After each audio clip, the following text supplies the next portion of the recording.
What if the solution to your worst night's sleep isn't another pill or a sound machine, but a silent device under your pillow that taps into your brain's own frequencies? Today, you will meet the founder who created it to save his wife's life and the scientist studying its impact on brain injury, anxiety, addiction, menopause, and more. This conversation will change the way that you think about sleep and healing. Welcome to the Life Lounge podcast. This is your front row seat to everything happening inside Life Network. I'm your host, Karie Johnson, and each week we bring you top voices, transformational brands, and insider updates you won't want to miss. And this is where self-transformation meets community, because when we grow together, we go farther. So let's dive in. Today, we are joined by two amazing guests from the world of sleep science and innovation. James Marsh is the founder and CEO of Sleep Vibe, a breakthrough wellness tech company that developed a silent sleep aid device using non-audible binaural beats. Inspired by his wife's struggle with a debilitating neurological disorder during the pandemic, James created this technology to help her, and now it's transforming how thousands of people sleep. And then alongside him today is Dr. Poppy May Gardner, a postdoctoral research associate at Washington State University's Elson S. Ford College of Medicine. Her research focuses on sleep quality, neurodegenerative disease, brain injury, and how technology like Sleep Vibe may play a role in restoring true rest. Welcome to the Life Lounge podcast, Dr. Poppy and James. Thank you for being here. Thank you, Karie. Having us. Oh, wow. I'm so grateful to have you both on together, not only just to kind of really dive into the importance of sleep and kind of like the crisis around it nowadays, too, just in the world that we live in, and then get into Sleep Vibe and the device that James created. So I'm very excited to, on both accounts, just to learn from both of you. And so, Dr. Poppy, I would love to kind of kick it off with you. So can you kind of maybe start it off with what is the sleep deficit and like the short and long-term impacts that lack of sleep has on our immune system and many other things I know that it can impact. Yeah, of course. So as a typical healthy adult, we're all aiming to get around 8 hours of sleep per night. That can vary. We can go down to 7, we can go up to 9. There are some individual differences there. But where we really see people having problems is when we get less than 6. And like you said, that can be 1 night, 2 night of having less than 6 hours of sleep. But it really starts to get into an issue if that is chronically happening. If we're always getting 5 to 6 hours or even less, that's when we really, really do see the issues. There are also problems going the other way. If people sleep far too much, far too often, that can also be indicative of something else going on deeper into the body or deeper into the mind as well. But to speak more to that lack of sleep and that sleep deficit, chronic sleep deprivation is a huge problem nowadays.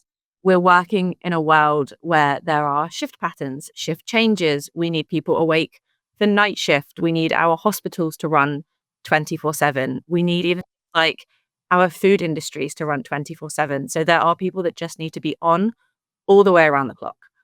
When we see folks either struggling with the shift change or struggling with sleep deficit, the things we're going to see from that are across the board. So we'll see people with less mental clarity, less able to focus, and that's what we speak to kind of cognitive health. Just not so able to perform tasks to the level that you would want to. And that can be things like just trying to get stuff done in the day. You know, you have a to-do list for the day. You're feeling sleepy or feeling tired, you can't quite make that to-do list. It could also be things like minor errors. So you're really tired at the end of a shift, you've not slept very well, you're trying to back out your car, and you're just not super paying attention. And that's where risk really comes into these things. As well as the cognitive, we can also see it in mental health. There are real strong correlations between sleep deficit or sleep deprivation and feelings of anxiety or feelings of depression. And again, it can go the other way. So depression is really one that creeps in going the other way. A lot of the time we see when people are sleeping too much, then we see those symptoms of depression and we see a correlation there. But to stick more with the sleep deficit, we'll also see just general performance impairments with sleep deficit. So people at work not meeting targets, not being able to relate to people fully, just kind of having that cloudy, foggy feeling that we have all had when we don't sleep enough. It is super common. It happens once in a while that you really don't sleep as well, but when it's chronic and when it's happening all the time, we really do then start to worry about wider health problems. And as you spoke to in the intro there as well, a lot of physical health problems, immune system problems, and just more likely to become unwell, be that something as like a common cold, that you are more likely to feel physically unwell and start meeting criteria for other conditions if you are chronically sleep deprived. Right. Your body's just kind of worn down and you Exactly. can easily catch a cold. Maybe if it was more rested, you wouldn't get it as easily. Exactly. Okay. Exactly. One of the descriptions we like to speak to, and this doesn't hold true for everyone, but a lot of folks I've spoken to have this. It's that feeling of when you work, you study, study, study, and you're in your usual day-to-day life. When you stop to take a break, whether that to be, on vacation or you just have some time off or some downtime, that is typically when people get sick. And Yeah. there is some real science to that. I'm lucky my colleagues at different universities have kind of spoken to this. It's not really what me and my lab do, but there are sleep scientists out there looking at what that is, because it's like your body is on full power, full power, full Yeah. power. And as soon as you give it that break, these illnesses, these bugs, these sicknesses creep in. Yeah. So yeah, that's the best way I can describe it when I'm just kind of generally sharing what that looks like. Is it's Mm-hmm. that feeling of, oh gosh, I can feel something coming on. I'm 100% about to get sick because I've Yeah. stopped. And it's your body realizing like, oh, we have a break, we have a moment. And then it takes on all of the sickness and all of the That's illness. interesting. Yeah. That's definitely happened to me. Yeah. I have Uh-huh. definitely seen that happen. I was like, "Oh, man, I'm on vacation." And so literally, and I'm on vacation and you'll get sick. It's like, oh, so how do we, like, not make that happen? What do we Yeah, do? yeah, exactly. It's like you need to stop and have a restful vacation before the vacation. So it's Yeah, like, I need right? to stop, get my body ready, remind it that it can rest, and then Mhm. go and have the fun vacation. But of course, Right. that's not not always doable. Not always doable. For sure, in our busy days, we're trying to jam as many things as we can in a day, and it's like we're wired, but we're Yeah. tired, right? So our Yes. bodies I mean, I definitely associate with that feeling myself just because, like, yeah, mom of 3, work full time, and I'm, like, trying to fit so many things in a day, and then, like, by the end of the day, like, I know I am physically and mentally drained, but then, like, you lay there and you're like, "My brain won't turn off." And it's just, like, wired but tired. Like, Well, what a is bit happening? tired. Yeah, a lot of people face that, especially with some of the solutions. I'm going to say solutions air quote that we have here with, having a big old cup of coffee or caffeine pills or energy drinks, things to that. And that is, again, some people feel that that is, quick, let's get through the day. I need the energy. But like you say, you're then laying in bed at night and your brain is so wired. And it's because you've flooded it with these chemicals and coffee all day. Yeah, So yeah. yeah, wired but tired is a great catch all phrase. Yes. Oh my goodness. Yeah, I definitely noticed that. And, I do struggle with, so I'm interested to learn from both of you guys today. Yeah, I'm 45, perimenopausal. So I notice, during, my luteal phase, I just, I cannot sleep. It's like horrible. And it's like 5 hours of sleep maybe. And then it goes back to more like closer to 7. But yeah, it's my brain. I don't know, like my body, I'm not sure what's happening there, but it just is like on alert and it's exhausted, but it will not sleep. So, Yeah. Yeah. The joys of being a woman. yes. Yeah, blessing and a curse because we have, it's yeah, so many things happening with our bodies too. It's just like always changing. But so can you speak to a little bit more about today's day and age, we are surrounded by, lights all day long. We're able to communicate right now, through the screen. And, we have all these blue lights with, stimulus. So, like, what can we do in our day to day life just to, mitigate the damages to our sleep that's happening right now? Yeah, of course. So, like you mentioned, we are on our screens a lot of the day. I don't want to say 24/7, but sometimes it sure feels close. A lot of that we can't do much about. The way that the world works these days, Zoom and call meetings just like this, we need to have them. It's how our world works. What you can do in the day, some people have blue blocking glasses that they will wear while they're at the screen all day. They are pretty readily available now. You want to do your research and make sure you are buying from a reputable place and a reputable site. There are lots of places out there that have blue block glasses for daytime use. If you don't want to be wearing glasses all day, or if that doesn't feel comfortable to you, or for any other reason you can't afford them, what you can do, instead of trying to block the light that you do get during the daytime hours where you have to be at a screen, what you can do, a completely free alternative, is set yourself a time before bed that is no screen time. So instead of trying to reduce or mitigate something you can't avoid, just make sure you're not sending that into your evening hours. So if you finish work at, say, I don't know, even if you do work late and you're on a screen and you can't avoid a screen until 8 p.m., fine. But at 8 p.m., have that cut off, no screens. So it's no laptops, no TV, iPad, phone. Phone is a huge one. I am guilty of this too. No phones before bed, because the blue light that is behind those screens that's keeping you awake, that is across all devices. So set yourself a time, say 8 p.m., everything off, and then that's your time to start winding down for the evening. Think hot shower or warm shower, read a book, listen to a podcast or the radio, or do some light yoga, take a small walk, nothing too invigorating exercise-wise. But yeah, just use that as your wind down time. If you journal, it's a great time to journal. If you're into art, it's a great time for that too. So anything that doesn't involve a screen, cut that off as far away from bedtime as you can. To be realistic, 1 hour is a great shot. If you could do 2, amazing. Even better. Okay. But to give recommendations that are actually realistic for people living in the real world, Yeah. even if you can do an hour before bed, that will help. 2 would be great. And then you cut that out. And I appreciate, everyone these days, we have our alarms set on our phones. I get it. I do the same thing. So make sure everything you have needed to do on your phone is done. Send that text, send that email, put that alarm on, put the phone away. And then a lot of people now will put their phone in a separate place instead of under the pillow or on the bedside. Leave it out in the kitchen. Do everything you need to do with it. Put it down. Go and do your wind down, quiet, calm, no screen activities, and then go to bed. And when that phone goes off in the morning, you'll be able to hear it, and you will be able to get out of bed to get it, and you will be awake because you've had to move to go and get it. So it's kind of a win-win. Yes. Yeah, because you did put the phone down earlier and away from you, so you're not tempted to look at it in the bright light in your face. And that is, like you said, it's, we're all guilty of it. These devices are, a blessing and a curse. And, they're made to be addictive. Like, there's people paid a lot of money to keep us on the phones all the time. Exactly. And for a lot of people, and I understand this, it's your downtime. You've been at work all day, you've been engaging with people all day, or you have children who have been up and needing your attention all day.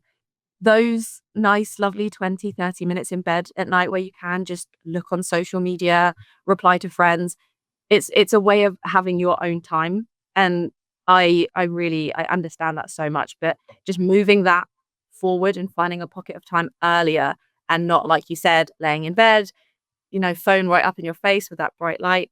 Those activities you want to do are totally valid. I do them too, but it's just pulling them forward so you're not doing them in bed at night just before sleep.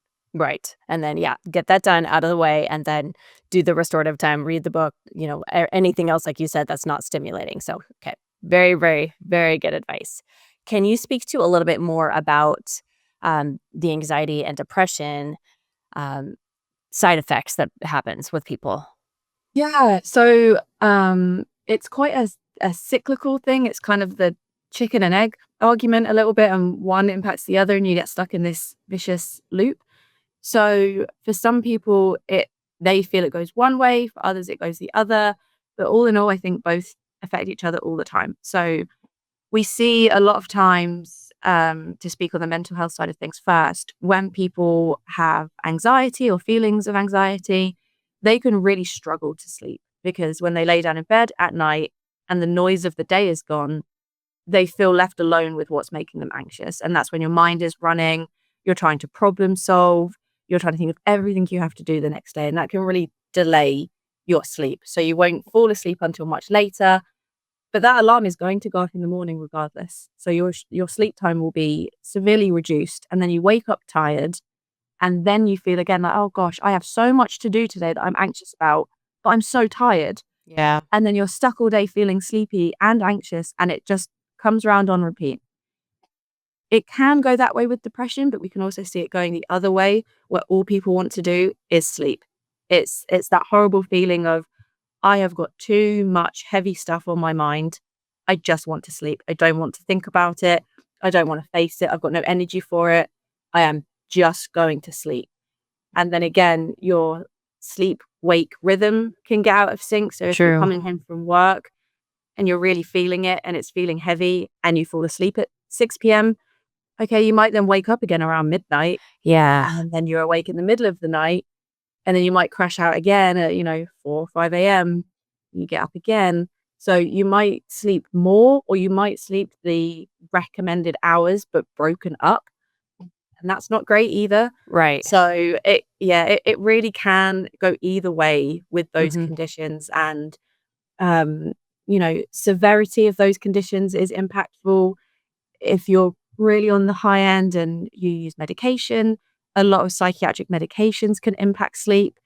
Um, it really just depends on environment as well. If you're somewhere where you have a support system and someone who you share a bed with and you can get into bed at night and talk about these things, or maybe on the anxiety front, at least, if you can get into bed and you have someone there and you could speak about what's making you anxious, or if you feel comfortable journaling and you can Mhm. journal at night about what's making you anxious before bed. If you have this support system and these techniques and these tools in place, that can be helpful.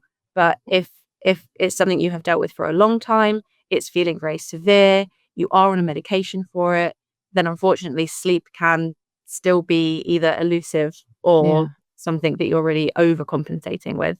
It's a really tough balance. That is really tough because, yeah, like you said, they don't want to face the day and they're exhausted and they're just gonna kinda sleep intermittently throughout the day, but then we're not gonna get that full, deep, restorative sleep that we need, even though they're like, "Well, I'm sleeping a bunch," you know? But, like, are they able to tap into, like, REM and the deep sleep and the whole rhythm of the sleep cycle? Probably not, I would assume. Exactly. And that's exactly it. A lot of the time these periods of rest and these periods of sleep we are seeing among people who have mental health conditions are they're not restorative. And especially if they're sleeping in small bursts, you don't get to that restorative deep sleep stage. So yeah, it really depends on when people are sleeping, how long they're sleeping, and how deep that sleep is. Because you could easily add up, well, I had a 2-hour nap here and a 2-hour nap there, and I slept 4 hours at night.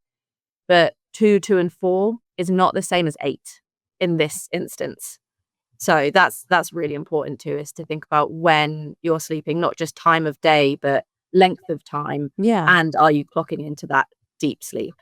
Because that's how our body was designed, right? Like, it's Exactly. like, probably what, 99.9% of a human being, like, that's how we were designed and made, and, it's the alignment with the circadian rhythm, the sleep-wake cycle, and, how it's the melatonin, like, starts to produce and the cortisol, starts to wake you up, and, so it feels like that would just be completely it would just make it even worse, like, just a vicious cycle, like you were saying. It's so tough. Sleep is one of our most important facets of health, but it is one of the most delicate and vulnerable. And that's why there are so many sleep scientists like me Yeah, yeah. and like James working on this, where, Yes. there's a lot of folks out there with a lot of different problems that a lot of different sleep problems that are then impacting a lot of different areas. And yes, sadly, it is just one of our most fickle areas of It health. is. So yeah, it's a real tough one. That's a good way to put it, fickle, because it is It's a super very, fickle. very bio-individual too, and, like, yeah, and then you could have been a great sleeper in your 20s, but then, at 60 or something, it's completely horrible, so, Absolutely. yeah. Absolutely. Yeah. S so then I want to get into what James, with your story then with your wife, and Dr. Puppy will come back to you with some, I wanna do some myth busting too with some sleep too, which will be fun. But James, I want to kind of take it over to you now and just your origin story and creating sleep vibe and the kind of what happened with your wife's sleep during COVID. Can you take us back to that time? Sure. So she uh, was spiraling down with something similar to ALS. So when she was at home, it was 2020, and I was taking care of her, we couldn't get uh, caregivers. So I was often the Mhm. caregiver. And at one point, because of her disease, she was only sleeping 1 to 3 hours a night. And therefore, I was only Gosh. sleeping 1 to 3 hours a night. And Right. this went on for months on end. Of course, the doctors prescribed, uh, various medications, but it was Of really course. clear early on that, that knocked her out, but it didn't give her deep restorative sleep. We tried binaural beats, we tried white noise, we tried all kinds of things, and none of that worked for either of us. So, really, out of desperation, I took binaural beats and combined it with a circuit. My background is engineering, so I like to uh, play with circuits and invent things, and I'm just Yeah. curious. So, I'd been working with the circuit for several years before that, not for sleep, but for something completely different. But I merged the Mhm. two, binaural beats and this new circuit. And the circuit puts out a very low powered, low frequency magnetic field. It's not Okay. EMF, it's more magnetic. Mm. So it's similar to Earth natural frequency. If people want Okay. to look up the Schumann frequency, it's lightning that strikes all around the Earth and it just echoes in the atmosphere. And um, Wow. you know, the everything on the Earth is used to that frequency. So Sleep Vibe is near that, and I tried it on myself, of course, first, and um, I lay down and I sleep on my side. So I lay down on my side, and 8 hours later, all the way through the night, um, uh, I woke up and I hadn't moved. Oh Um, my gosh. so That's over amazing. the next several nights, I just started to feel more deeply rested, which was really amazing. That's amazing. Um, because the effect of not sleeping for me was that my memory started to go. I could only remember 3 to 4 seconds of, oh, I need to put this on the grocery list. I had 3 or 4 seconds to either write it down or do something Wow. with it. Otherwise, it's That's gone. scary. It was just gone. Um, That's pretty scary. the emotional regulation was it, I couldn't plan anything, and here I am taking care of my wife. I couldn't plan. And of course, I was emotionally reactive, and that's not helpful.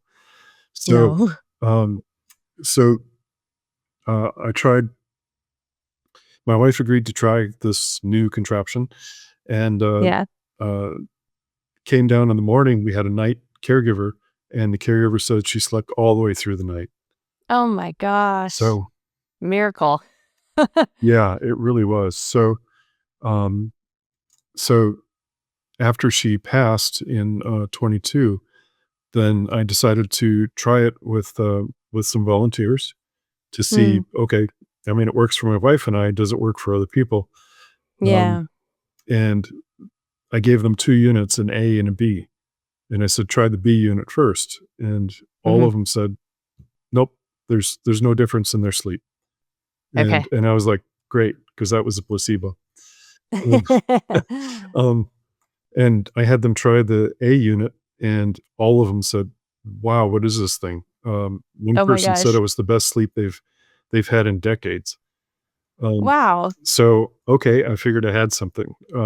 Yeah. So I created a business around it and started testing it with a lot of people and found out really where it works. And, um, there's just so many applications that, Poppy mentioned, um, especially people getting 50 and older, right around 50, our natural melatonin drops off. So Yeah. that's why, as a group, that older group has trouble sleeping.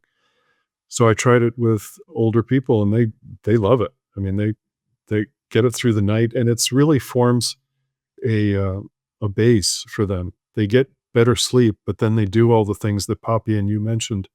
Mhm. Eating right. Watching the blue light, getting exercise, Yeah. setting the circadian rhythm. So those are also Amazing. important, but sleep vibe really helps people to get deeper sleep. Yeah. The other thing it does is when people wake up in the middle of the night, they it helps people to go back to sleep. So from I wake up, maybe go to the bathroom or drink some water or something. Hmm. And of course, my brain kicks on and, all the business things, all the life things that I'm struggling Yeah, with. Um, just pops so in there. I write it down just to get it out of my head, what the Hmm. problem is, and then roll over on my side and actually pull the sleep vibe a little bit closer, and I'm out. And I wake up. You know, my normal time is about 5:30 in the morning, um, and I feel Right. just more deeply rested. And over time, my sleep deficit actually goes down. So if I lose a night of sleep for whatever reason, then it doesn't affect me the next day. I'm not looking for that Interesting. nap or that cup of coffee to wake up or stay awake. Yeah. Um, it The sleep deficit is so low that I can just go through the day and then get a better night the next night. Wow. So That's powerful. yeah, Oh my goodness. Well, so how do you know that it's working then? So if it's I'm sure you probably get this question too. So you don't hear the binaural beats, correct? And it's not vibrating or anything, so you don't feel that's it. So correct. how do people know that it's working? Other than obviously they're getting better sleep. That's probably the first sign. Well, that's really the key. A lot of people, it usually takes, a lot of people report it takes 3 to 5 days for them to really start to feel the effect. Okay. But you just turn it on, leave it on 24/7, and put it next to your pillow. Needs to be within about 18 inches of your head. But if you put it in the middle of the bed or put it on your or headboard, then two people can actually get the benefit. And Wow. actually, just people just getting better sleep. They, Yes, especially that's the number one thing. that 3 o'clock, right? I mean, a lot of people wake up at 3 and Yes. they can't go back to sleep because the brain turns That's on. me. So they just sleep straight through. They don't even wake up at the 3 or 4 o'clock. So that's the way they know it's working. Um, That's Actually, the incredible. other way is um, some people buy it and their husband just stops snoring. So they're I'm gonna have to so try that one they're getting for better my sleep husband. just because the husband's not snoring. That's good. Um, I I don't know I don't know why that happens, but that's pretty consistent as well. So it's kinda cool. Wow. It's really cool. Oh my goodness. So then for somebody who does have like a CPAP then, does it interfere with any of that or it's No, totally fine to it use as works well? well with Okay. that. Again, Okay.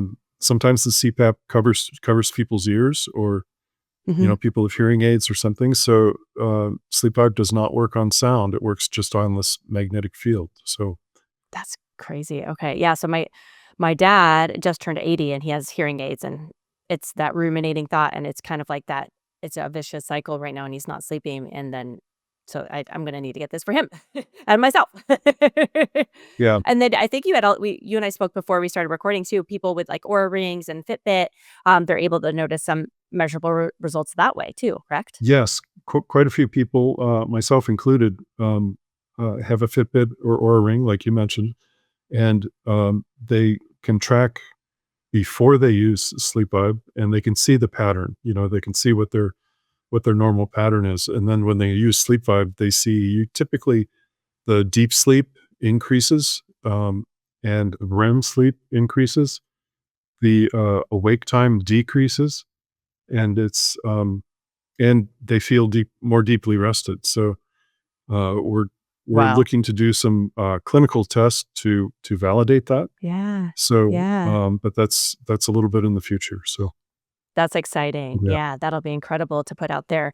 And then for I mean, like, so my husband, so he's a pilot and he has gone through, many different types of training and they talk how like sleep deprivation is like worse than drunk driving, like for a pilot. Like yes, it's like they go through all this training, like make sure you're getting your sleep and like, they won't fly them after a certain amount of time because like you have to have your sleep. So it's yeah. So is this for anybody, would you recommend then? yes, actually, Pretty much. there's uh, a number of people that do international travel, either for family or business. For Yeah. instance, one woman was on San Francisco. She would fly to Singapore and then to London and then back, and that would take about a month.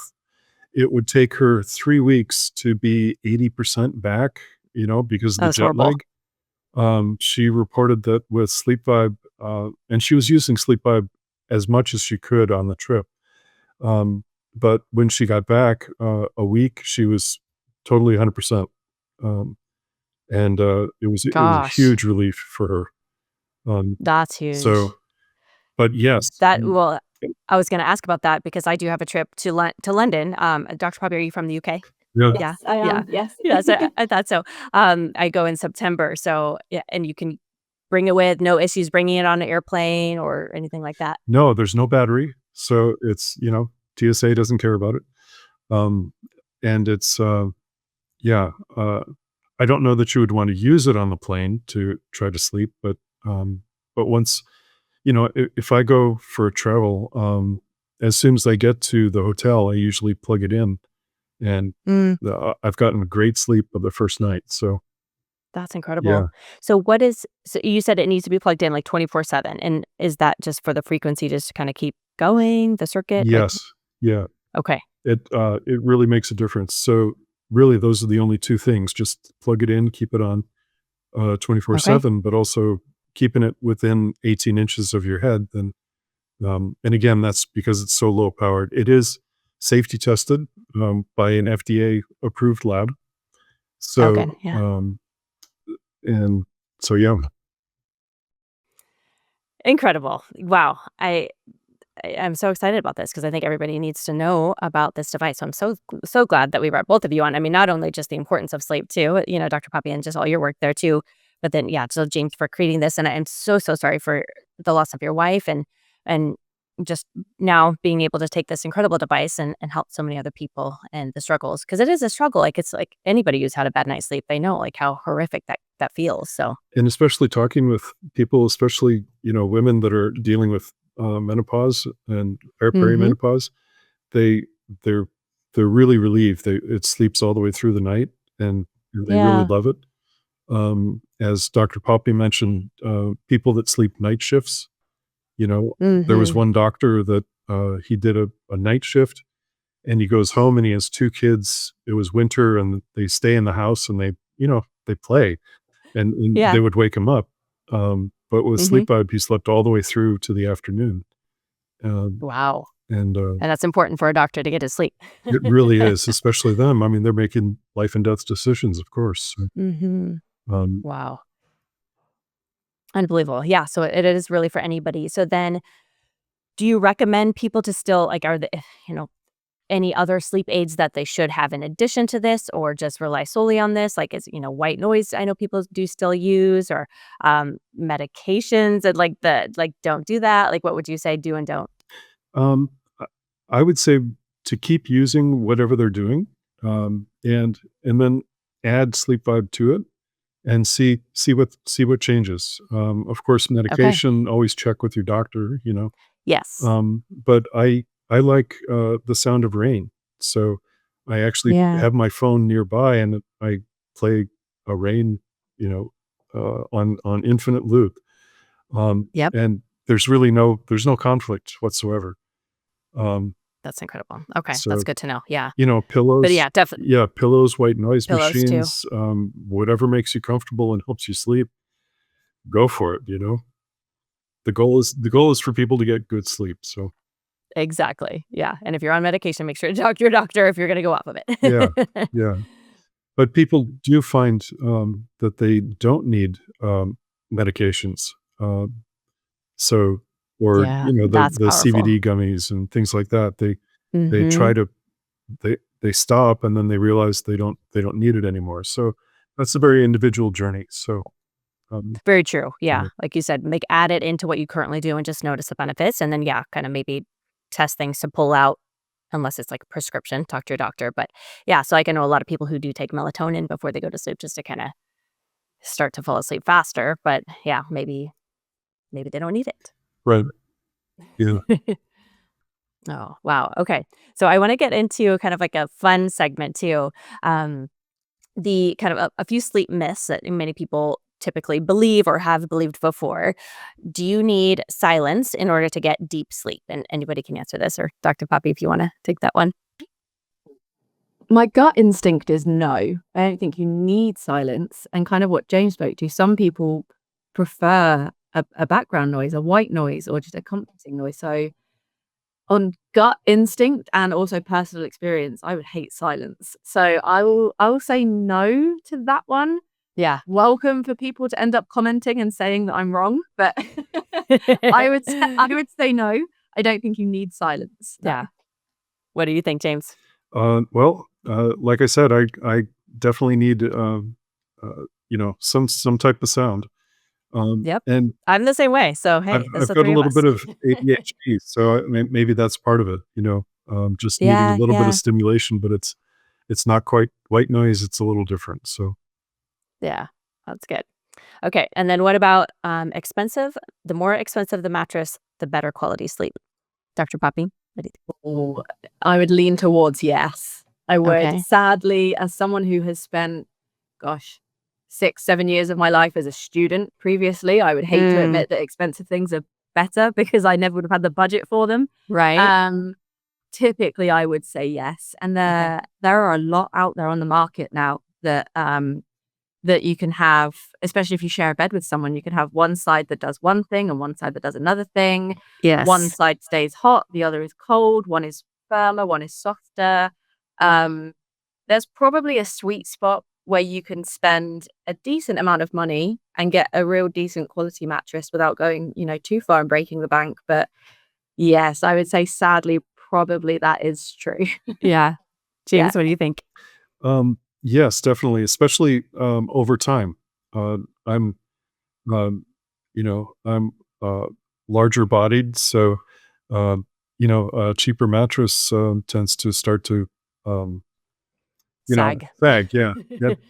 Yeah. So And that affects your back and neck. and yeah, so it's well worth the money. I mean, we spend a third of our life in bed, and it's good to get that deep sleep. So Very good point. Yes. Very good point. That's actually something else you mentioned about the back pain. I think that it's kind of like a two sides of the same coin argument, is that yes, the mattress will help with your sleep for one, but if you do have a cheaper mattress that then does start causing all these other problems, you might feel like you're sleeping just fine on the mattress, but if you're ending up hurting your back or your hips or your neck, then ultimately that pain might keep you awake. So even if you still think you're sleeping fine, yeah. no, the pain will then interrupt you. So yeah, that's a really good point to bring up, that the mattress isn't only about keeping you sleeping and sleeping well, but it is also just about keeping your body healthy too. So Yeah. I'm glad you mentioned that. Yeah, definitely. Yeah, because James, you did bring up a very good point too. Like a third of our lifetime is spent sleeping. Yeah. Gotta make sure that we're sleeping well. So Hopefully a third. I mean, we're supposed to get enough, but very good point. Yes. Yeah, give or take for sure. Okay, and I know we already talked about this. Tech disrupts natural rhythms. Dr. Puppy, we already Absolutely, pretty much said yes. this one. But is that's true, correct? Absolutely Technology true. disrupts natural rhythms. Yes, absolutely true. So there is a very nerdy, scientific, detailed answer that comes from the world of neuroscience. I can speak vaguely to it. I think I can hit all the points, but try and keep it user friendly. So when our screens have this bright blue light in the background, you can't see it. It's not like our screens are looking blue all the time, but there's a pigment in there that is blue. When that light gets to our eye and then relays the message back through our brain, there is a certain receptor, so a certain thing that picks up in our eye that is super sensitive to blue. Its job is to pick up blue. So when it gets that, it relays a message to the brain to be like, oh, blue, wake up. We need to be alert. Blue is the wake up color. And the more blue we're getting from the screens to our eyes, to our brains, and on that feedback loop, it will just keep our brains awake. So that one is an absolute yes. So it might not be the tech content or the way you're using the tech, but any tech that has a blue light background in it, scientifically, yes, that is waking up your brain and waking up your eye and waking up your brain. So absolutely yes on that one. There's another element to it as well, where a lot of our tech is just super engaging, and you won't Yeah. want to go to bed. Like we were speaking to earlier, you're doing things at night before bed because that's a lot of people's downtime. And we even said about, social media on our phones. It's designed to be addictive. It's designed to keep you on there. And the way now that we have like streaming services too, and it will come up and say like next episode. And you're like, oh, I know. okay. It just goes, yeah. Or it just auto plays to the next one. You don't even think about it. Exactly. Yeah. And you're sat there on the sofa. It's late at night. You've had a long day. You're comfortable. You're not, I can completely understand. You're not going to sit there and think, oh, but the blue light. Oh, but the engagement. You might I think, know. should go to bed. But Yeah. like you say, by the time the next episode comes around, it's like, oh, one more. Yeah. Yeah. So in that moment, we're weak. Yeah, We don't always for think about our sure. tomorrow self in that No, moment. we don't. And there's a really interesting phrase that I've seen a lot in the past 5 years of it's like bedtime procrastination. Yeah. And people will put off going to bed because that's people's only downtime. We wake up, we go out to work, we have childcare, we have other family responsibilities. We try and look after ourselves, go out, get exercise, or just things like go and buy groceries. And there's a lot to do in the day. By the time you've done all of that, cooked dinner, relaxed, you're sat in front of the TV. You don't want to just go to bed because then you have to do the same thing the next day. You want that time to yourself. And for a lot of people, me included, that looks like social media. That looks like streaming services. That looks like things with screens.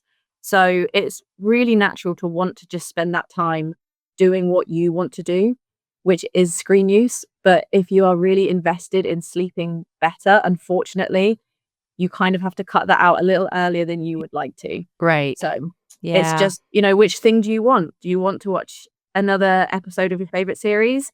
Or would you like to feel good tomorrow at work? Yeah. And it really is that weighing up of those things. That's what it is. Yeah. I always think about like, what do I really actually want to accomplish tomorrow? And it's like, fit in a workout and, obviously like be cognitively ready for work and, get your whole entire checklist like you were talking about throughout the day. Like, and if you watch that extra show, like you're probably not going to work out and then it's just going to, domino effect. And Exactly. Yeah. Exactly. So yeah, tech can kind of get us on both fronts. It's the biological, the neuro with the blue light, but it is also just the behavioral things of pushing that clock back later. Yep. Yeah. Yep. The dopamine hits, right, too, that we get from. Yeah. It's crazy. So addictive. So addictive. Okay. So then last sleep myth, but we already know that this is not the right thing. Poor sleep is just something to deal with. James, you want to take that one? It is something to deal with. I think that's true. I think sometimes we have either behaviors like Poppy and you were just talking about, behaviors that we can choose to modify ourselves and get better sleep. But sometimes, like getting older or waking up in the middle of the night or, people with menopause or perimenopause, they don't have control of it. And it is something that we need to find better solutions that help us to get that deep restorative sleep. So That's right. And also the habits that support that. Again, exercise in the morning, getting your circadian rhythm set, and eating the foods, correct foods and things. So it is something to deal with, and it's but it's tricky. It's a lot of different components that really need to work together.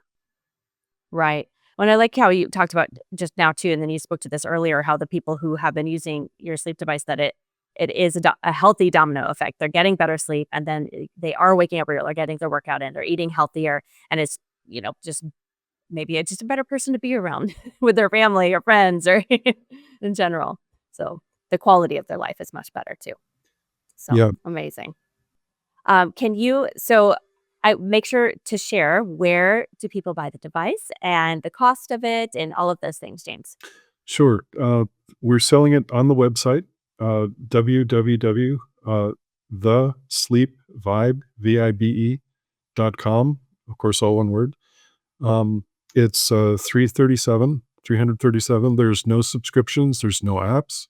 It's just very simple. So actually, a lot of companies sell the device very cheaply, but then they make it up with subscriptions. So ours is really, a one-shot deal. There's a 3-year warranty on it.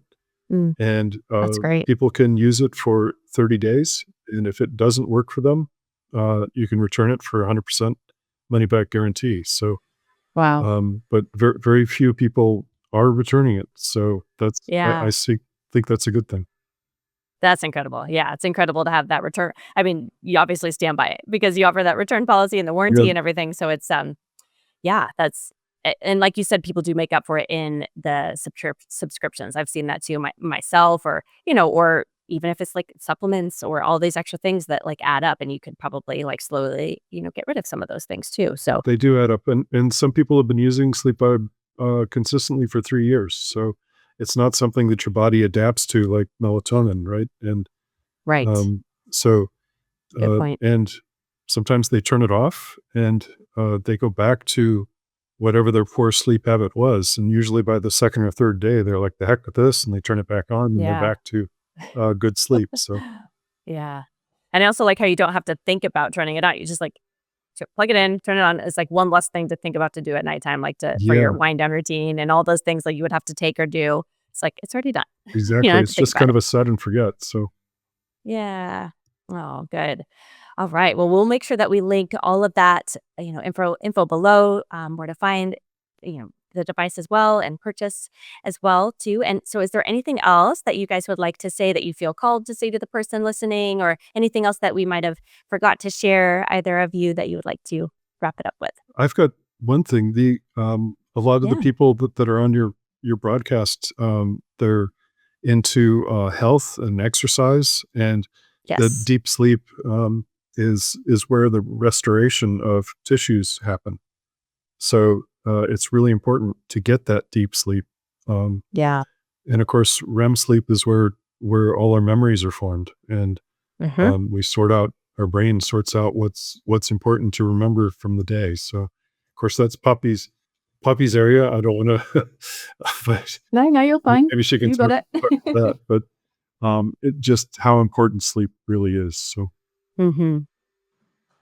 So true. And I'll always try to add that as much as I am a sleep scientist, I am also very realistic in the mhm, guidelines and the recommendations we give to people.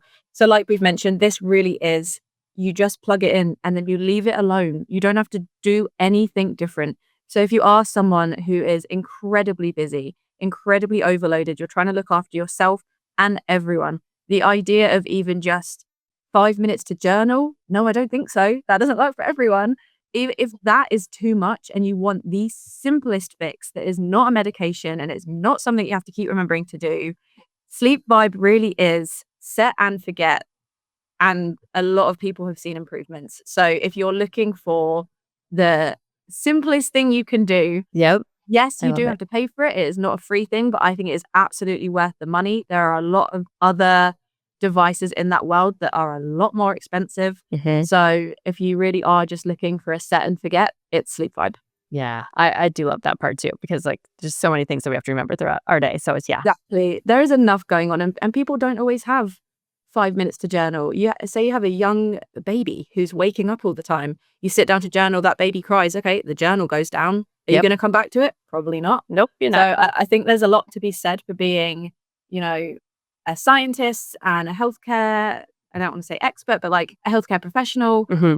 But to be realistic, yeah, a lot of those things are difficult to remember or difficult to keep up with, or certain things can be expensive, and that's just the world we live in. So I think Sleep Vibe is a super realistic option for sleep health. Realistic and, yeah, validated and all of those good Yeah, things. So, yeah, oh, all the good stuff. all the good stuff. Oh my goodness. Well, thank you so much, Dr. Poppy and James, for coming on today at the Life Lounge. We'll make sure to link all the ways that people can connect with you in our show notes. And for our listeners who are tuning in, please don't forget to share this with a friend who needs it, because we all know somebody who is most likely struggling with sleep in some shape or form. I know I am, and many people in my life too. So I will definitely be sharing this episode with them. And this is how we grow together. So make sure to share this with your friends and loved ones. And this is how we grow. So see you next time on the Life Lounge. Thank you. thank you.